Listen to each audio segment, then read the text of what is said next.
certo? Falo genérico, tá? Mas essa raiz é exatamente igual a essa raiz. Então a conclusão que você chega é que menos sigma, menos zeta sigma é igual a zeta sigma mais ou menos. Ok? Ou seja, zeta sigma mais ou menos é igual a menos o zeta sigma, o que me proíbe de dizer que isso daqui é uma fase global. Não é global. Se eu tiver uma certa projeção de spin, a fase tem um certo valor lá. Se eu tiver a projeção de spin seguinte ou anterior, troca de sinal. Então depende sim da projeção de spin. Não é isso? Esse sigma está variando de quanto? Ele vai, o seu valor mais alto é J, J menos 1, J menos 2, etc, etc, até menos J mais 1, menos J. Vai descendo até lá. É isso? Então, o que eu estou dizendo é que essa fase, para esse cara daqui, por exemplo, ó, é menos essa.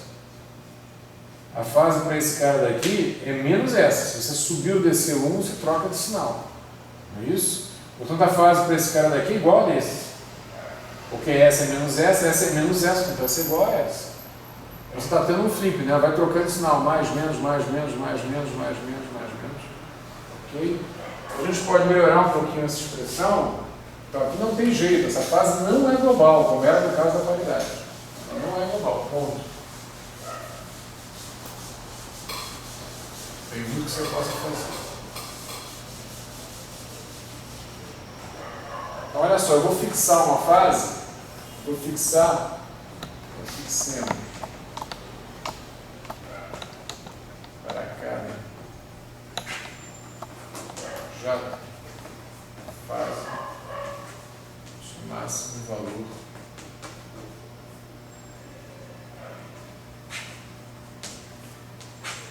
de projeção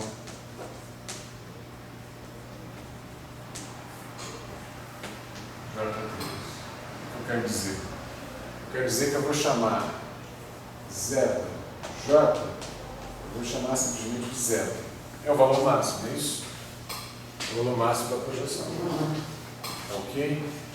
Se eu fizer isso, só dando um nome, esse cara aqui já não é mais uma fase que vai variar. Dentro de uma representação de spin, ou seja, fixar o J, e tudo que eu estou fazendo é em cada representação de spin, para máximo diferente de zero, dentro de uma representação de fim, essa é a fase associada ao máximo valor da projeção sigma. Ok? Então, se eu escolher a representação de spin, ela está fixa, ela é uma só. Ok? E as demais? As demais vão reagir assim, ó. Se eu quiser uma de sigma genérico, ela é J menos M, onde M é algum número natural, né? J menos 0 é a própria, J menos 1, J menos 2, J menos 3, até você chegar em menos J. Até você inverter e chegar em menos J. Esse cara varia de 0 até 2J, não é isso? 0 dá o próprio. Vai de 1 em 1 em 1 até 2J para dar justamente o menos J. Ok?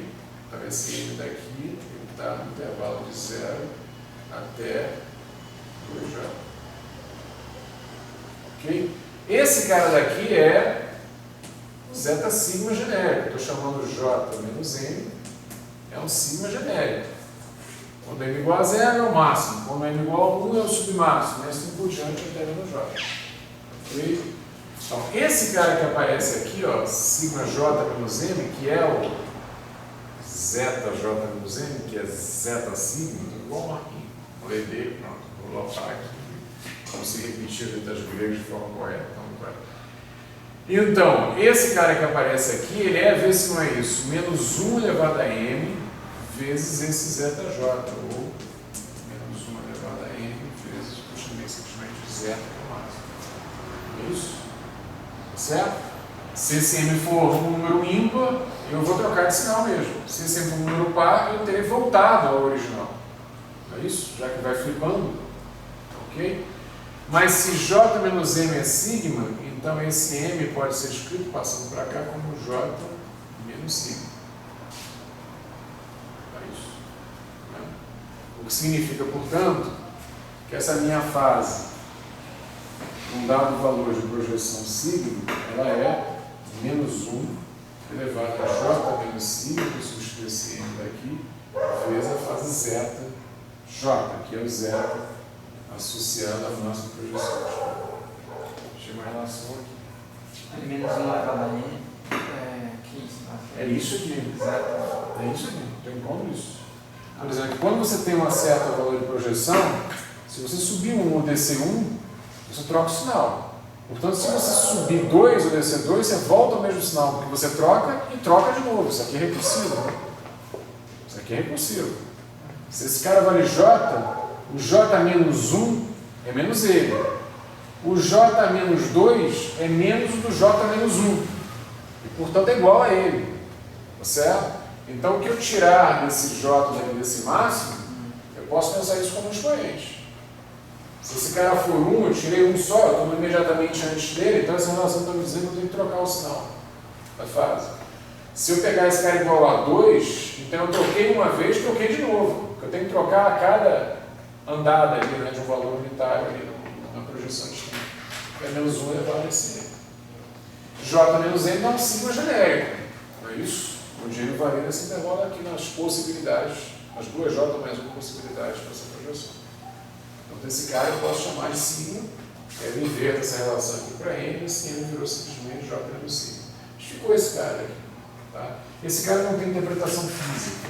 Isso aqui, ó, não tem, ou consequência, né? Interpretação ou consequência é a mesma coisa, né? Se gera uma consequência, eu sei interpretar. Se não gera consequência, não sei que diabos é isso. Por quê? Porque você pode fazer uma mudança de base aqui boba, que é a seguinte. Você pode passar a trabalhar.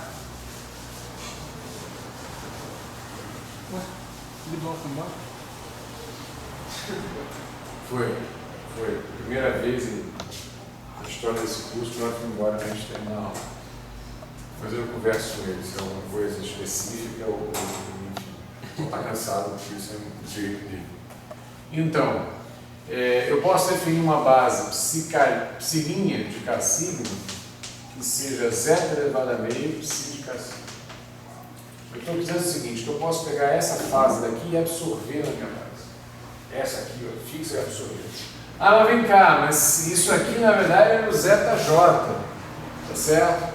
Que garantia que você tem se você tiver um J de outro valor, por exemplo, se for um spin inteiro meio, o zeta de um meio é a mesma coisa que o zeta de 1, se for um spin inteiro? Não.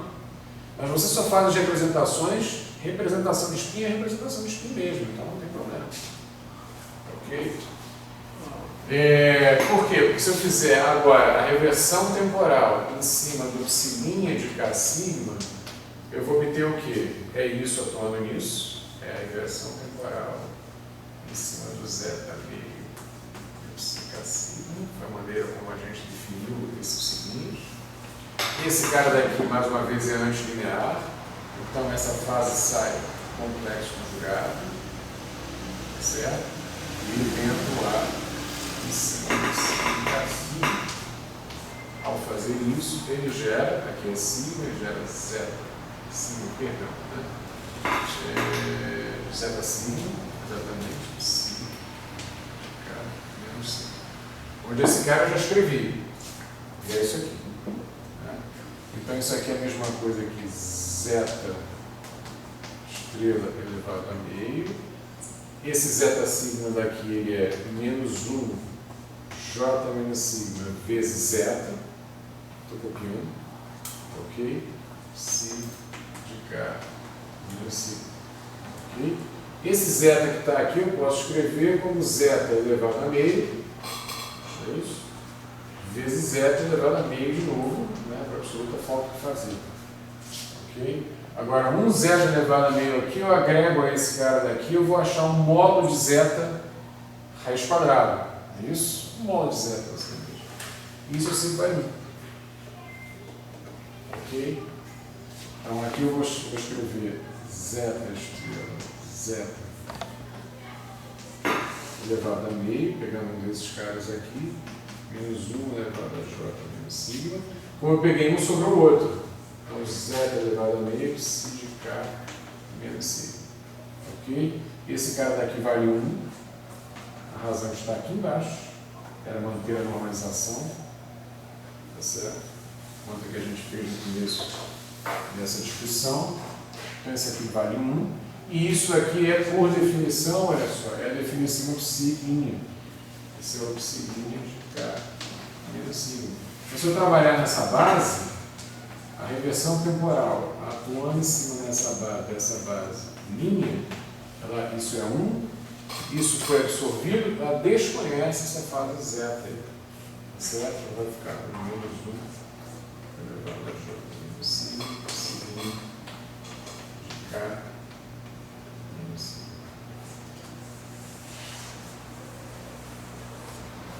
Ok?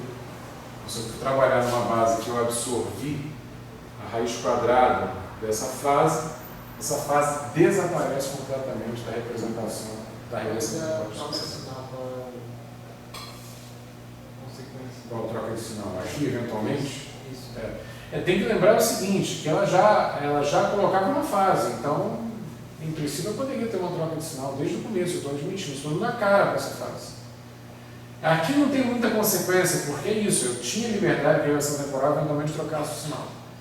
A pergunta que vai caber já é o que acontece com T2.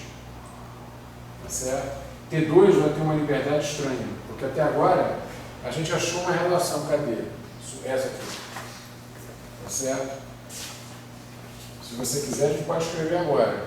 Eu vou adiar um pouquinho, mas a gente pode explorar essa maneira aí, menos 1, J menos signo, aqui. Tá certo? Para ver as consequências. Não vou esperar por comigo, vou fazer agora. Não pode falar palavrão na frente da câmera. Tá ok? Olha só, zeta sigma estrela, já que eu estou jogando esse cara fora, eu teria que pegar o estrela disso aqui, mas isso aqui é real. Certo? Então, zeta sigma estrela, zeta menos sigma dá o seguinte: zeta sigma estrela, zeta menos sigma é menos 1 elevado a J menos sigma. E esse cara daqui é menos 1 elevado a J menos, aqui é menos sigma, né? J menos sigma. Ok? Estou pegando essa relação aqui, ó, que a gente tinha achado. Faz o T2. Então, isso aqui é menos 1 elevado a J menos sigma elevado a J mais sigma. Então, a parte de sigma vai embora. Isso é menos 1 elevado a 2J. Ok? E isso daqui é igual a 5, a minha fase global. Então, nota que a minha fase global não é tão global assim. Esse J é um momento angular mesmo, não é unicidade, aqui faz diferença. Significa que a minha álgebra está completamente disponível, J1, J2, J3, momento angular. Nesse J aqui eu sei que ou ele é inteiro ou ele é sigma inteiro. Isso eu sei sem usar argumentos topológicos. Ok? A álgebra já me garante isso. Então, se J for inteiro, isso é menos 1 elevado ao quadrado, ou um par qualquer, e portanto o psi é mais 1. Se o J for semi-inteiro, aqui você tem uma coisa curiosa. Essa minha fase global, ela é global, mas ela é menos 1. Ok? Se esse cara for semi-inteiro, ele vai dar menos 1 elevado a 1. Ok? Então, na verdade, essa atuação T2, certo? Atuando no estado, que como isso representa, né, uma operação, a reversão temporal, cujo quadrado no espaço unicórneo é 1, não tem dúvida, certo? Então esse T2 tem a liberdade de agir sobre um espaço com uma fase global. Ele é 1 a menos de uma fase global, só que essa fase não é tão global assim. Se J spin for inteiro, essa fase é mais 1. Mais 1 mesmo. Se esse spin for semi-inteiro, ela é menos 1. Isso é um problema? Não é um problema, porque ou você está trabalhando com estados que representam partículas de spin semi-inteiro, ou está trabalhando com estados que representam partículas de spin inteiro. Ok? Então, para todas aquelas partículas, isso aqui está bem definido, isso aqui está bem definido também. Ok? Então, isso não é um problema, no princípio. Mas ele é global a menos de você dizer se a sua representação de spin inteiro e semi-inteiro é um sinal. Ok? De possibilidade a esse psi, onde esse psi não é qualquer psi, é o psi associado ao T2. Não é associado ao P2. O P2, por exemplo, é esquisito. O P2, por exemplo, não tem isso. Né? Para o P2 não apareceu isso. Certo? O psi é global mesmo. Aqui não. O P2 ele é global a menos de você dizer qual a representação de spin você está trabalhando. Tem que dizer ela de antemão. A única coisa que não é tão esquisito assim é porque você sempre vai fazer isso. Senão você nem o de lambda você sabe representar. Né? Mais uma vez, o de lambda, esse sigma, é um fator aqui de normalização, D em alguma representação, então você sempre fixa uma representação de spin trap para poder representar a situação. Então, isso não é mal, mas de fato é uma coisa que aparece só com a regressão temporal, não aparece com a paridade. No caso, o máximo foi zero, que é o que a gente analisou aqui agora. Ok? O que mais? O que mais que eu não posso saber só como é que P age sobre o psi K sigma? Eu tenho que saber como é que ele age sobre o psi P sigma. Você já concluiu que não é físico? Ele já concluiu isso? O quê? Mas Já? pode olhar outra. A gente absorveu esse zeta aqui, ó. A gente redefiniu a base e redefinindo a base ele some. A relação da regressão temporal está muito bem definida sem fazer referência a esse zeta. Nunca tem necessidade. Esse aqui ficou. Ah, ele sumiu. Mas esse aqui não. Esse aqui sumiu. Certo? Com essa nova base ele desaparece. Uma base que está absorvendo um número, né? Está absorvendo uma fase. Uma base em tese tão boa quanto qualquer outra. A condição de normalização, por exemplo, não está sofrendo risco aqui de perigo, é uma fase, absorver uma fase, a normalização vai ser a mesma. Certo? Não tem problema nenhum fazer isso. Tá? Então já apareceu isso por consequência desse fato aqui. Agora, a gente não pode fazer só essa psi K sigma, vamos representar então T em cima do psi P sigma, no momento genérico. Ou se você quiser, claro, né? Mas a gente não precisa ficar escrevendo isso, Plinha, ou seja, o cara que é definido a partir desse linha de K sigma. Ok? Para abandonar essa linha. Vou fazer mais uma conta com essa linha, depois a gente esquece isso. Isso é uma mudança de base absolutamente inócua, né? Absorver uma fase é absolutamente inócua. Então esse cara aqui seria T, segue a mesma receita, né? Atuando em cima de quem? Né? Do fator de normalização, U de L de P, em cima de psi de K sigma. Depois vamos ver esse. Essa é a regra geral. Isso aqui, por definição, é a nossa base de momento genérico. Isso, a gente já sabe quanto vale esse cara. Então, esse cara a gente já sabe quanto vale, esse cara é raiz de K0 sobre P0. K0, mais uma vez, eu estou usando o representativo N0000, então isso aqui é N sobre P0. Eu posso tirá-lo daqui porque esse cara é antilinear, mas isso é real, então não tem problema nenhum. Vou tirar esse cara para cá, foi o que eu fiz. Ok? E agora esse T vem se conjugar aqui a U de LP. Então, isso, usando a regra de composição do grupo, é U de P, C. Está na hora, né? L de P, psi, K, psi, I. Ok? Tirei esse fator de normalização, porque esse cara, tudo bem que seja inclinado vai ser real. O T veio aparecer aqui, operação anti-unitária, operação unitária. Isso é igual a isso daqui de T de LP. Agora, mais uma vez, eu vou incorporar aqui, como a gente fez com a paridade, aqui vai entrar um T a menos 1 T, lembrando mais uma vez, que está aqui dentro age sobre quadro vetores, tá? O que está aqui dentro age sobre espaços unicórdios. Isso tudo aqui seria a representação disso para agir sobre o estado, ou seja, no espaço livre.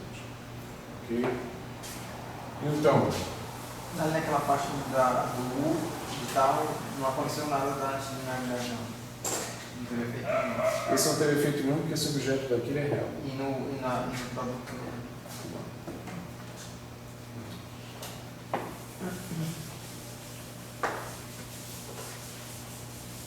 Então, esse cara daqui eu posso escrever então como a raiz de M sobre P0 U T L de T, T a menos 1, e como a gente fez com a paridade, esse último T aqui eu tiro, tá certo? Eu uso a regra de composição de novo para escrever isso como a representação lá anti-unitária da regressão temporal, que é em cima do psicato.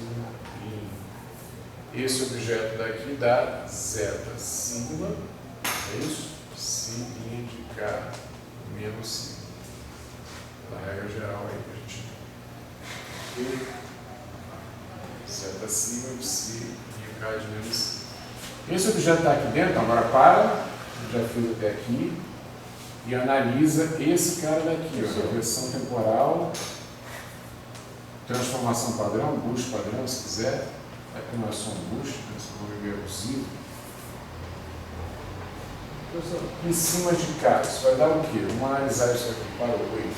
Não, só o outro valor ali que já seria menos 1. Sim, vou trocar aquele zeta assim ou vou trocar por isso. Pelo texto do jeito. Tá? Estou escrevendo daquela maneira porque é mais econômico escrever isso aqui, mas eu vou escrever isso aqui. Com toda razão. Esse cara que aparece aqui é o menos 1 elevado a j menos 5. Ok? Então, isso daqui, primeiro, t menos 1 em cima de k é a mesma coisa que o próprio t em cima de k, porque esse k e a sua inversa são a mesma coisa. Mas esse k que a gente está usando aqui, lembrar que ele é n0, 0, 0. E, portanto, a reversão temporal, quando ela troca justamente o componente 1, ela vai levar em menos ele. Ela vai trocar esse n aqui por menos n, ela vai levar em menos ele. Ok? Então, esse troço daqui, por sua vez, dá menos k. Tá? Então, isso aqui vai dar t, r de p, atuando em menos k. O r de p atuando em menos k vai dar menos p. Isso é uma atuação linear, tá certo? Então, isso aqui vai dar menos p. E a reversão temporal atuando em menos p, eu vou escrever da seguinte maneira, provocativa, isso é menos a paridade atuando em menos p. Reversão temporal é menos a paridade. Esses menos, mais uma vez a atuação linear desaparece, então isso não passa da paridade atuando em p. E a paridade atuando em p, igualzinho a gente fez antes, é a mesma coisa que a transformação padrão de paridade P atuando em cima do K. Só que T é menos a paridade. Né? Certo? É a mesma coisa que Se isso. fosse aquela, se usar a paridade com uma inversão do Sol, não pode usar isso aí. Já não pode usar isso aí. Já não pode usar isso aí. Isso aí.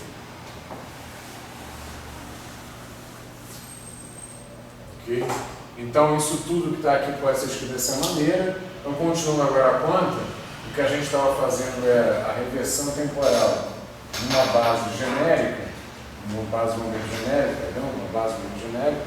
Isso está dando o quê? Raiz de y sobre P0, eco, e no lugar desse U, dessa essa tralha toda, ela age assim. Então, eu posso escrever isso como U de L de paridade P. De paridade P. E o que mais? O zeta, já devia estar aqui na frente, mas eu esqueci. Que é, o bem reclamou, menos 1 elevado a j menos sigma. Né? O zeta sigma que está aqui. E finalmente o estado seguinte, cara, menos sigma. Ok? Esse é um número, não tem problema nenhum, passa para lá. Esse cara atua em cima desse cara, e aí eu já reproduzo a definição do meu estado aí nessa base de momento genérico. Então, isso aqui é menos 1, j menos sigma. Agora, isso tudo aqui eu vou juntar m sobre P0, U de L de paridade P em cima do psi, linha K e menos sigma, isso que aparece aqui, vai me dar o quê? Lembrando que P0 é a mesma coisa que paridade P0, como a gente comentou, é isso? A paridade vai alterar os componentes espaciais, quando não componente 0 P, é a mesma coisa. Isso aqui tudo, por definição, é o meu estado psi clarinho de paridade P menos sigma. Ok? Né? O estado que é a partir de um K vai mostrar o estado do momento paridade P. Com o fator de normalização, com tudo que tem que ser.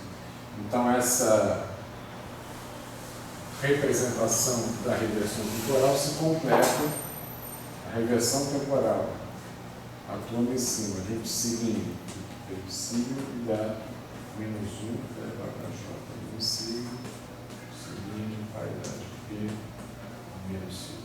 Então, a reversão temporal para massa diferente de zero, tá certo? Esse P2 aqui é igual a M2, maior do que zero. Para massa diferente de zero, a gente representa a atuação da paridade trocando o sinal aí para menos sigma. Então, a paridade mistura as projeções de spin quando a gente está falando. Está falando do tempo lá. Paridade, desculpa, a reversão temporal, olha aí, olha a minha dúvida.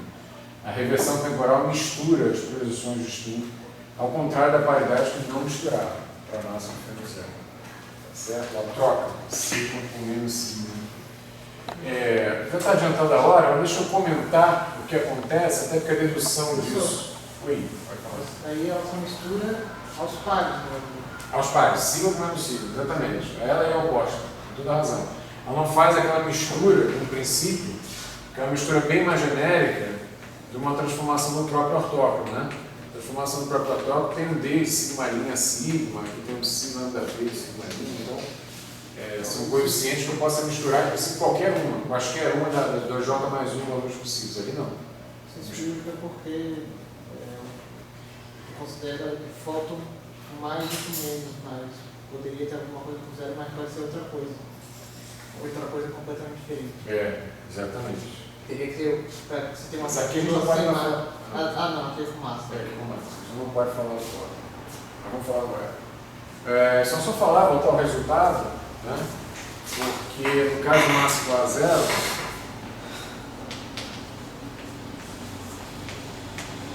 vou botar o resultado, tá? Então a paridade. Na verdade, o problema é que para deduzir esse resultado, a gente precisa. Aqui não tem jeito de fugir, a gente precisa deduzir quem é W lambda P, ou seja, montar o elemento do grupo de isotropia. Então precisa saber quem são esses grupos padrão aqui. Precisa fazer essa conta toda para você poder representar o caso massa igual a zero. Não dá para fugir disso. Como a gente não fez essa conta explícita, e vai fazer na próxima aula mostrar um exemplo, ali a gente tem um guia mais ou menos do que ele está fazendo. Por exemplo, eu vou escrever um resultado que vai ter uma menção, a razão de um sinal lá, que vai parecer absolutamente estapafúrdio, mas é assim. É assim porque você precisa gerar um momento genérico e dependendo do que você tem. Então aqui o nosso, só para colocar o nosso representativo é o de C.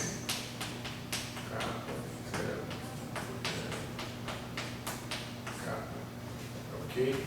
Você precisa, para gerar um momento genérico a partir desse cara, você precisa fazer movimentos nessas componentes aqui, ó. Precisa gerá-las, produzi-las. Certo? Isso dá a seguinte coisa esquisita, ó. Psi em cima de P sigma. Claro que esse P aqui eu estou supondo que o P2 é zero, nessa camada de massa, é sigma inicial.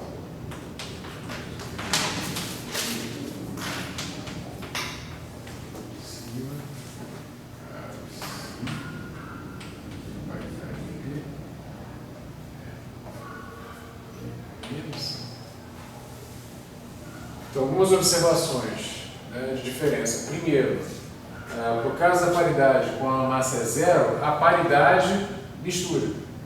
A paridade com a massa diferente de zero, ela não misturava. Era uma equação de alto estado, né, de alto valor. Aqui ela vai misturar, ela vai inverter. Ok? O que mais? O que é sinal mais ou sinal menos aqui? Mais e menos aqui quer dizer o seguinte. Mais, isso é o sinal de P2. O alto valor é P ao quadrado, não, está embaixo.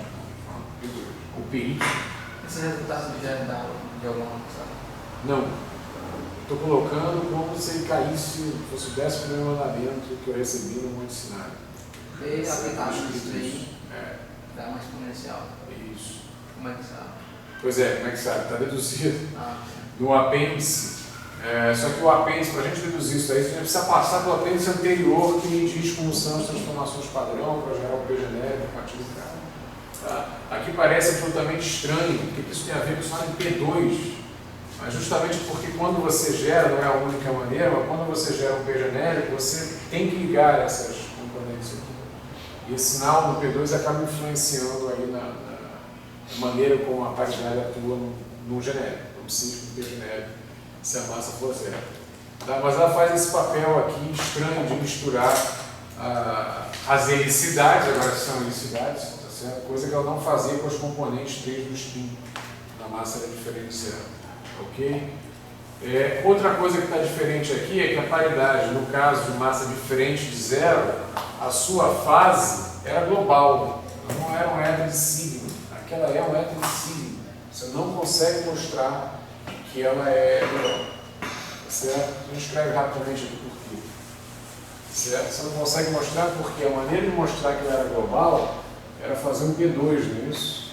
P2 em cima de um P sigma, tinha que ser P sigma. Hoje esse cara sim é global, tem jeito. Ou global mesmo que seja.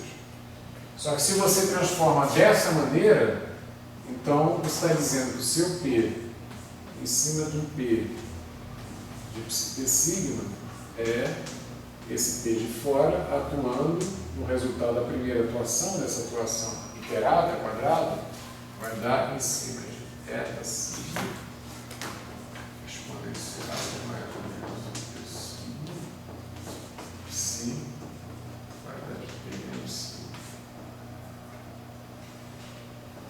Ok? Esse cara é linear, não tem problema nenhum, sai todo mundo do jeito que vê o mundo, não precisa conjugar ninguém, está tudo numa boa. Só que isso vai dar eta sigma exponencial de mais ou menos sigma. E quando esse P vier finalmente atuar em cima desse cara, o que ele vai produzir? Ele vai produzir um eta de menos sigma, é isso? Ok? É a projeção do estado sobre o qual ele atua, né? Ele vai atuar em cima desse cara. Eta de menos sigma exponencial de mais ou menos e sigma, vou falar já por quê, tá certo? Vocês poderiam estar achando que aqui é menos mais e sigma, ok? E aqui finalmente fica psi de paridade quadrada em cima do P e o sigma troca de novo, ele volta a ser o sigma. Tá? Então olha só. Atuação iterada, P em cima de P em cima de P, a primeira atuação está seguindo essa receita daqui. A segunda atuação, esse cara sai, porque esse cara é linear, esse cara sai sem conjugar, porque esse cara é linear, mais uma vez. Eu estou mantendo o fato de ele ter que contar com o isso mudou, só que eu estou fazendo máximo a zero, ok? E sobra esse cara para vir atuar nesse cara, com o eta de menos sigma, porque é esse, não, enfim, o número quântico associado a esse estado. Eu vou ter que atuar uma paridade em cima do cara que apareceu aqui, ó, ele atua colocando a paridade no momento, vai ficar a paridade sobre a paridade no momento, e essa paridade é a paridade quadridimensional, ela é a identidade, ok? E eu vou ter que trocar o sigma, então se ele já é menos sigma, ele vai voltar a ser sigma, isso daqui é P. Isso. Então voltou para o mesmo estado, se P sigma é o mesmo estado de atuação. Então, toda a tralha que está aqui na frente tem que dar algo que si. É isso? A fase global. De P2 igual a sigma desse cara. Por que aqui é mais, embora o estado seja menos? Porque o que acontece? Eu não disse que esse sinal tinha a ver com a componente P2 no momento? Então, muito bem.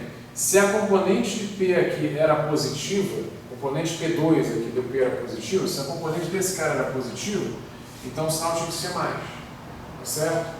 Mas se a componente dele era positiva quando esse cara daqui atuou, depois que ele sofreu paridade P, como a paridade troca os componentes espaciais, esse componente agora ficou negativo.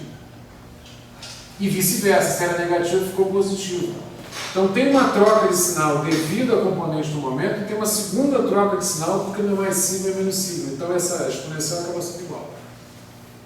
Ok? Eu troco o sinal aqui, porque mudou o sinal da componente do P2, e troco o sinal de novo porque eu troquei sigma menos sigma, então não troca de sinal. No final. Tá com duas trocas.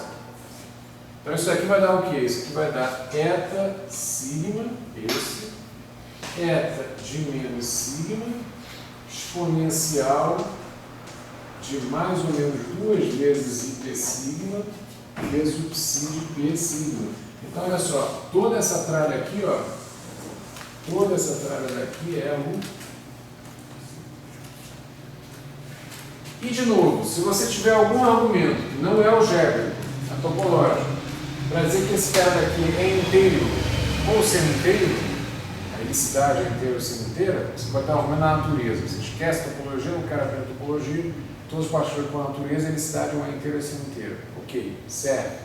Tá ok? Então, isso daqui ou é mais 1, ou é menos 1. Tá certo? Quando for inteiro é mais 1, quando for sino inteiro, isso vai dar menos 1. Tá? Então, o que a gente ganha aqui, a expressão que a gente ganha é esse vínculo aqui, ó. Isso aqui. A gente está ganhando para paridade para massa igual a zero, a gente está ganhando um vínculo, uma restrição. Eta de sigma vezes eta de menos sigma é menos 1, ao que eu vou escrever aqui, 2 módulo de sigma, certo? Isso vezes o número que é mais ou menos 1 é o sigma. Por que eu escrevi 2 módulos de sigma? Porque, mais uma vez, se o sigma for inteiro, então esse número é positivo. Menos 1 ao número par é positivo. Se o sigma for, não dá mais. Se o sigma for semi-inteiro, então isso aqui é um número ímpar, tá certo? 2 vezes o semi-inteiro é um número ímpar, isso vai dar menos 1. Mas isso não está me dizendo quanto é essa fase global, nem quanto são esses caras, isso é só uma equação de vínculo. Tá certo? Está dizendo que se você já está trabalhando com a unicidade inteira, então eta sigma, eta de menos sigma é o próprio fase global. Eu trabalho com a unicidade semi-inteira, então ela é menos a fase global, mas não está dizendo quanto vale isso nem quanto vale isso. Isso não remove, não explicita a dependência da fase do zero, do sigma. Ok? Então é uma condição restritiva, mas não resolve.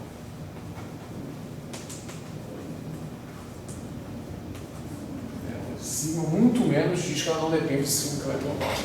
Certo? Não diz nem quanto ela é a partir disso, simplesmente, muito menos dizer que ela é global. Então aqui, por caso massa igual a zero, a fase da paridade ali não é global. Ok? Reversão temporal. Como é que é a reversão temporal? Também sem demonstrar, mas é uma carinha parecida, né? A gente escreve aqui rapidamente. Então, ainda para massa igual a zero, sempre para massa igual a zero, aquele mesmo representativo ali, kappa, 00 kappa, a reversão temporal em cima do psi sigma, ou linha, tá certo? No mesmo sentido, ela é zeta, certo? A mesma exponencial, mais ou menos em cima, com a mesma significação desse mais e menos, também é o sinal da componente P2, tá certo? Aqui aparece o psi, paridade P. Vamos lembrar que paridade P vem porque, na verdade, a reversão temporal é menos a paridade. Você poderia escrever aqui menos a reversão temporal. E aqui sigma. Quer dizer, para massa igual a zero, eles trocam de papel. Para massa igual a zero, quem mistura as helicidades opostas é a paridade, tá certo? E a reversão temporal não mistura. Para massa diferente de zero, que era o que a gente está fazendo aqui, a reversão temporal mistura as helicidades opostas. Aliás, aqui, desculpa, as componentes opostas.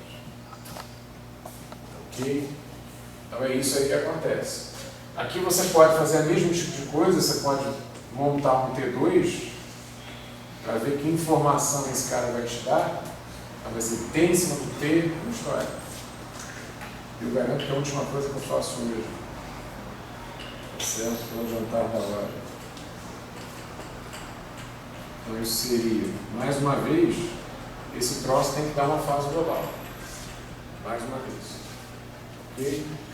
Então, T em cima desse cara daqui, a gente segue a regrinha, vai dar zeta sigma exponencial de mais ou menos sigma, si de paridade P em sigma. E agora só tem que ter um cuidado adicional, porque esse cara aqui é antilinear. Então, quem sai daqui vai ser conjugado. Certo? Ao contrário do que aconteceu com a paridade. Então, se eu tirar esse cara fora, tirar essa tropa fora, isso aqui vai dar zeta sigma conjugado, estrela. Essa exponencial também inverte ali o argumento, fica menos mais em cima, estou usando a antilinearidade, então inverte. E esse T finalmente vai atuar em cima desse cara, seguindo essa mesma regra. Então, quando ele atuar em cima desse cara, o que ele vai produzir? Ele vai produzir um zeta em sigma ok? Que é o cara que está aqui. Exponencial, agora. E exponencial? E agora? E sigma com certeza, mas mais ou menos. Então, mais uma vez, ele vai atuar em cima de um cara que agora já foi modificado pela paridade. Se ele vai atuar em cima de um cara que foi modificado pela paridade e ele não mexe na componente sigma, vai mudar o sinal. Tá certo? Ele não está mexendo nesse. Ele inverteu o sinal de P2, então vai mudar mesmo. Então, menos, mais. Ótimo, por causa disso aqui. E aqui na madeira, a gente não vai escolher na madeira, psi de P duas vezes, paridade e sigma. Não mexe com sigma, então sigma em cada passo continua igual. Cada atuação dele joga uma operação de paridade em cima do P, então duas vezes vai dar paridade quadrada em cima do P, que é o próprio P. Ok? Isso aqui, portanto, é o próprio P. Então a resposta vai ser zeta sigma módulo ao quadrado, sigma estrela, zeta sigma, exponencial de menos, de menos mais 2i sigma, P sigma. Então, tudo isso que está aqui, ó, tem que ser, tudo isso que está aqui tem que ser a sua fase global. Afinal de contas, isso era T2 em cima do CPC. Ok? Esse cara tem módulo 1, esse cara tem módulo 1, uma fase, esse cara tem módulo 1, já provou que isso daqui vale 1, tá certo? E a gente provou que isso aqui valia 1 usando exclusivamente a condição de normalização. Ninguém falou se a massa era 0 ou diferente de 0. Tá certo? Isso vale em geral. Isso aqui está sendo 1, isso aqui é 1, tá certo? Portanto, essa minha fase psi aqui global, ela tem que ser essa exponencial aí, ó, de menos mais 2i sigma. E de novo, se sigma for inteiro, se a unicidade for inteira, tá certo? Então psi vale mais 1. Se sigma for inteiro, então psi vale menos 1, o que significa que o psi aqui, ele próprio é menos 1 elevado a 2 vezes modo sigma. Na reversão temporal a coisa é mais resolvida, né? Porque aqui eu tiro a minha fase global, aqui eu não tiro, aqui eu tenho uma condição restritiva, eu não sei nem quem são esses caras, nem quem é a fase global, eu só tenho uma relação entre eles. Na reversão temporal não, eu consigo tirar quem é a fase global. Mas mais uma vez ela não é tão global assim, ela é mais ou menos 1. Isso que acontece com a reversão temporal para massa zero já tinha acontecido com a reversão temporal para massa diferente de zero, tá certo? Ou seja, se eu estou com o spin inteiro e o spin semi-inteiro, a fase global aqui na atuação do T2 em cima do estado, ela pode ser o mais 1 menos 1. Aqui se eu estou com a helicidade inteira ou semi-inteira, também minha fase global, a atuação do T2, ela pode ser mais ou menos 1. Ok? Mas ela está bem definida. No caso da paridade, não consigo, é só uma condição restritiva.